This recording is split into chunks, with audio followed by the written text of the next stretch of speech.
I'm Ashwin Sedkar, and you're listening to Help Me, I'm a Comedian, where we ask a comedian to share some pain from their life, an issue that you might be able to relate to, and then we walk through it with a therapist. My guests today are comedian Stav Davidson and psychologist Dr. Rachel Hannam from North Brisbane Psychologists. Hello to you both. Morning, afternoon, hello. Hello, Ashwin. Stav, do you want to kick us off? Tell us your story. Okay, I'll tell you my bridge story. I'm Stav Davidson. I'm a comedian. I also work on the radio. I was born in Scotland, and when I was 8 years old, we moved out to Australia, where I lived in Geraldton in Western Australia. Then when I was in grade 6, my mum met us at the school with everything we owned packed in a car, and we drove across the Nullarbor Plain and moved to Sydney, where we were homeless for a while. Then we moved up to Brisbane, and in that time I lived in 36 to 40 different houses. I went to 7 different schools, and the relationships that my mum was in were both very abusive. And also during that time, my father, when I was 21, killed himself by drinking himself to death. And that's where we are now. Wow. Yep. Rachel, that sounds like a lot. Do you want to cancel your 2 o'clock? Or It is a lot, yeah. And I'm always in awe of people, and I meet them all the time, who've gone through a lot in their lives and, you know, have succeeded and been so resilient. You know, I love my job because I meet people like you, Stav, and I have so much admiration for having survived all of that. Not just survived, but then gone on to thrive. So yeah, I'm really curious about what you've, you know, in your life, especially in your adolescence and adulthood, what sources of support you've had, how you've coped. My main source of support, which is probably has helped, I didn't realise I was doing it at the time, but it ended up being research, was actually television. I watched a lot of television growing up. I know pretty much all the 90s sitcoms, anything that happened in the 90s on television I was aware of. Who was the most therapeutic television character in your life? There's a few that when I first got together with my wife, she didn't realise, and over the course of the time she's realised that my personality is a pastiche of a lot of characters. Benton Fraser from Due South, the Mountie, is a big one. It's where I get all my manners from. I still open doors for people. I still say thank you kindly when anyone gives me something, and I use his strict moral code as a gauge.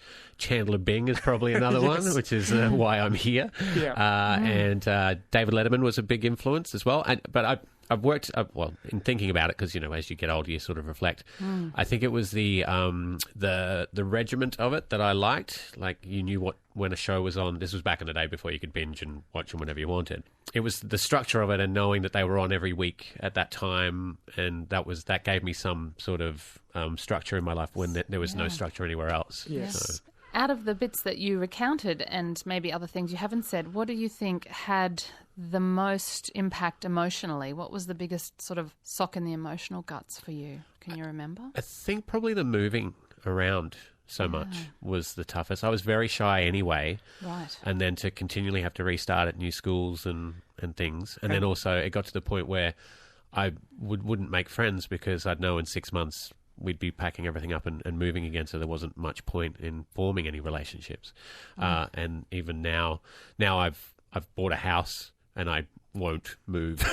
You know? So a real sense of loneliness, isolation sometimes? Yeah. I grew up with a sister, a bigger sister, but I still felt she dealt with it in different ways, so I definitely felt very alone, but I sort of swayed that more to I'm an individual rather than I'm alone. You know, I was that quirky, loud shirts kind of, kind of guy who was always that wacky dude, which is, I think, what was my defense mechanism, I think. But it was tough. But a defense mechanism that's come with some success for you. Yes. As well. Yes. Well, yes, definitely. Any downside, though? Any cost to having that as a defense mechanism? I'm very bad at emotion. Showing any at all. I tend to, even with it's a constant source of problems with my wife because we don't argue, and that's not because there's nothing to fight about. It's just I refuse to.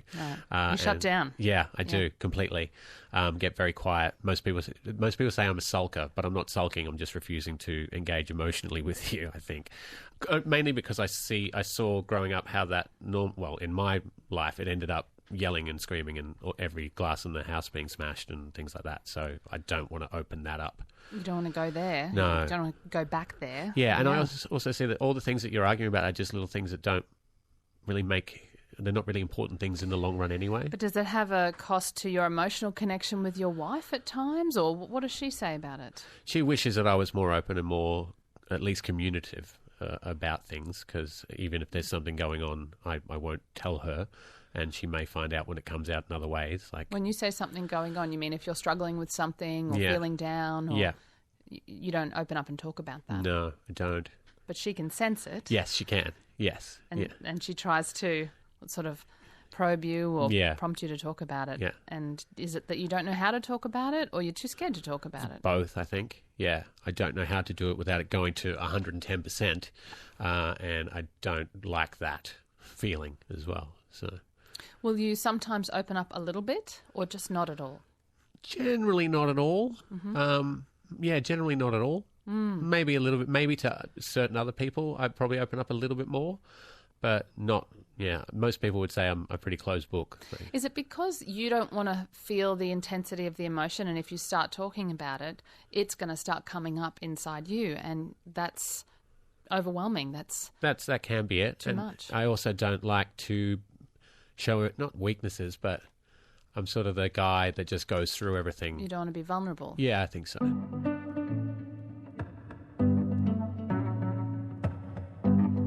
Stav, I don't know if you have this. I moved around a lot when I was a kid as well, because we were migrants in lots of schools. And I did a similar thing to you, whereas I knew I wasn't going to have friends for more than 6 months to 12 months, so I would put up a wall. And I'd realised as an adult, I never tell my parents that I love them. I never tell people that. I've just got this wall up. Do you have a similar thing where you're not expressive, or have you gone the other way? No, I think so. Yeah, I don't very often tell my mum I love her, and she very rarely says it back to me. To most people, there is like, people have known me for a long time. They can still be surprised to find out things about me. But I think the other thing is every time I've been vulnerable growing up, it's been used against me. Yeah. So... And that's where we learn to armour up. We end up with our 10-ton shields of psychological protection. Yeah. And it served you, by the sounds of it, very well in the past. The question is, does it continue to serve you? Yeah. And going forward, will it? No, probably not.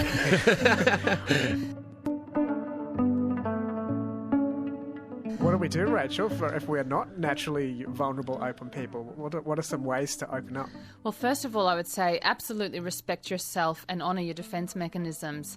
Human beings don't like being vulnerable, even though it can be a very useful, valuable thing to learn to tolerate. So first of all, honour those defence mechanisms. If you beat up on yourself for, being emotionally shut down or defensive in any way, that's not going to work. So accept yourself as you are. There's a concept we use nowadays in psychology which comes from chemistry, actually, called titration. Do you know what that means in chemistry? No. In chemistry, titration is where you get two chemicals that if you just pour them into each other immediately, they'll kind of explode. But if you drip one into the other slowly, it slowly absorbs and doesn't explode. And so in psychology, we use this term titration, which is about letting yourself feel emotions just a little bit at a time. Mm-hmm. Go into the emotion and then come out of it. So tell my parents I like them. Build up. Yes, okay. Exactly. Just bit by bit, kind of letting yourself become more and more comfortable with discomfort. Mm-hmm. Yes. But not pushing yourself too hard. Stav, is that something you can do? Open up and just get a little more uncomfortable every day? It sounds like it would be fun, doesn't it? It's everything's worth trying once to see how it goes. Except that you've got to try this over and over again. Yeah, I think I have made a few inroads and just in recent years in that area, but it's still not where it needs to be. What are some examples of things that have made you uncomfortable recently? My life's open for everyone to observe in the job I work in radio, and we're always judged by it. We have ratings every 8 weeks or so, and those days are always hard for me because I don't like to celebrate if we do well, and I don't tend to feel bad if we don't do well either, and that doesn't really. So when went number one in the last ratings, and everyone's very excited and very happy, and I almost went home just to get away from all that because I don't want to experience it. You know, it's to me, it's not. There's no emotion actually happening in there, so that makes me feel really uncomfortable because I don't really understand why I'm not.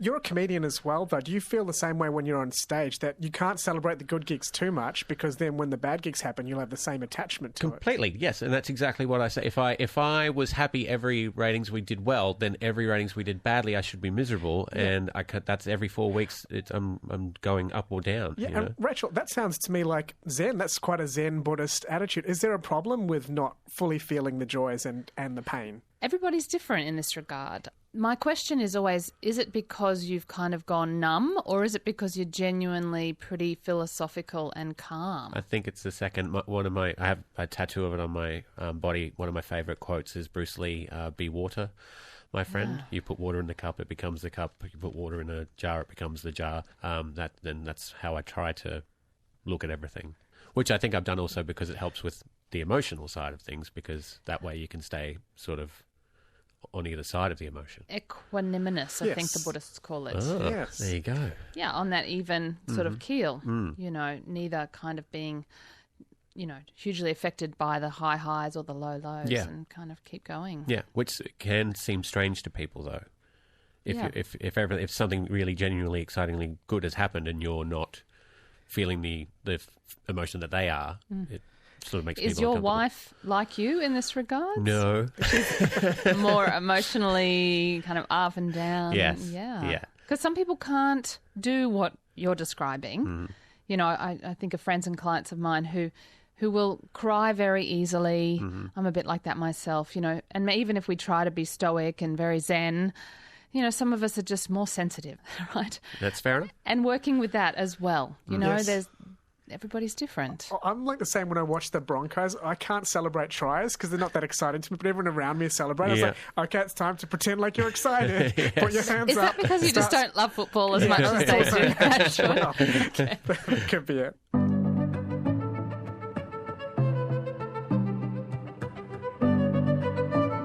Did you have any male role models growing up? Yeah, a few. Not great. MacGyver and Mr. T. And all. No, Mum had other parts. She had one of them was a very flawed individual who was a con man and a drug user and all sorts of things. He would disappear for weeks at a time and then come back in. He would be drunk around the house. One Christmas he took all our Christmas presents to cash converters and Oh my sold gosh. them. One time he asked me if he could borrow my bank card to do the grocery shopping and cleaned out my bank account and didn't come back for a month. So that sort of role model. Yes. But he was also a very funny individual as well, so I do credit him for that. Often comedians can be the worst human beings, can't they? Like, Yes, they can. It's what drives us into it. What impact did that have? A bit. Lack of ability to trust people, I think. There's been lasting effects. This is a weird one, but a recurring dream I have about him is that he comes back and we fight, and I am completely ineffectual in my hitting. Any hitting of him I do does not make any impact, and I can easily understand where that's coming from. Sort of a sense of powerlessness and helplessness in the dream. Yeah, in the dream. Yeah. Which is probably processing old feelings that you had around that time. Yeah, I would exactly. imagine. He was a real piece of work.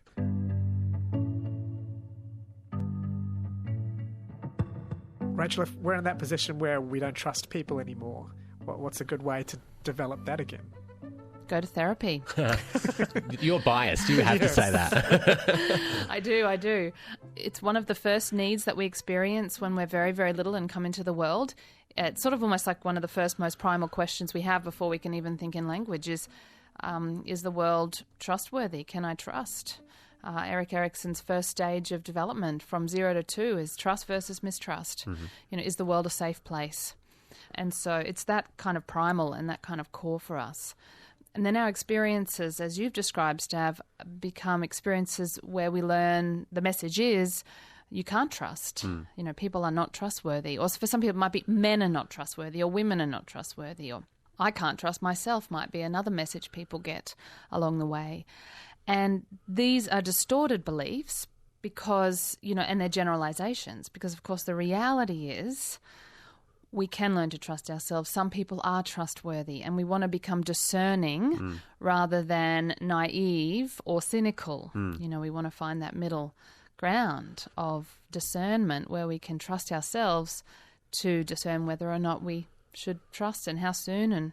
And so I guess in my job as a therapist, I'm working with people to uncover their core unconscious beliefs and change their internal conversation and get out of their comfort zone and see if they can experience new and corrective experiences that will, start to, which means being vulnerable, that'll start to change their beliefs about themselves and others. You've never seen a therapist before. Have you come up with your own visualization or other approaches to work through this stuff? No.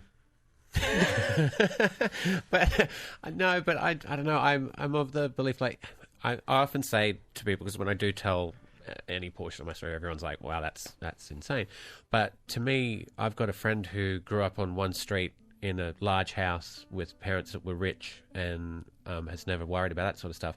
And that's messed him up in a completely different way. Completely different way. But he's still messed up, you know.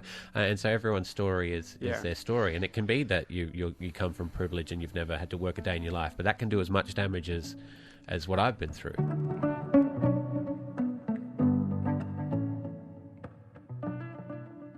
Definitely comedy has helped. When I stepped on stage, because I was pretty aimless in life, I didn't go to university. I didn't really have a goal of what I wanted to be when I grew up. And I was sort of looking down the barrel of working in, like, I ran a Blockbuster store. I worked at Subway. It was always going to be those sort of jobs. Lucky you didn't stay with Blockbuster. I know, right? I keep on saying I've been served by a vending machine. It's just so depressing, and they do a better job. But when I stepped on stage for the first time, I'd always wanted to try it, but I never really worked up the courage until I was 21, and I went, look, you're either going to do that, you got to try this and do it, or you're just going to end up working, in a uniform for the rest of your life. And when I stepped on stage for the first time, I can still clearly remember it was that moment of, yes, this is what I'm supposed to do, and this is why I'm here. Is it the self-expression, the laughs? What do you really get out of comedy?